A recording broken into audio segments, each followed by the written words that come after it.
পূরণ করে আমাদেরকে বাড়ি দেওয়ার ব্যবস্থা করে দেবে, ঠিক কিনা? আমরা অনাহারে অত্যাচারে থাকতে পারছি না। আমরা কিন্তু এই সরকারকে বিতাড়িত করতে আসি নাই, আমরা এই সরকারের প্রতি অত্যন্ত খুশি, ঠিক না?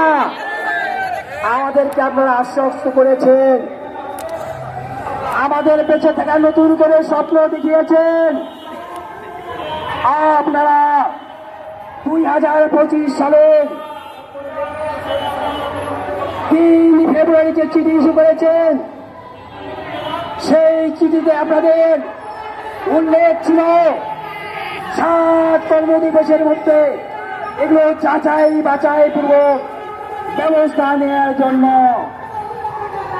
আমি উদাত্ত আহ্বান জানাবো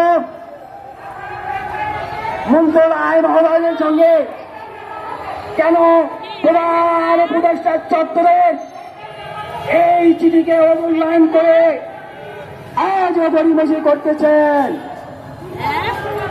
আমরা আপনাদের বন্ধু বটে, আমরা আপনার চাই আপনারা ভালোভাবে থাকেন, আমাদের একটু ভালোবাসে থাকে, এই দেশে বাস করার জন্য অধিকার ফিরিয়ে দিন, ঠিক কিনা?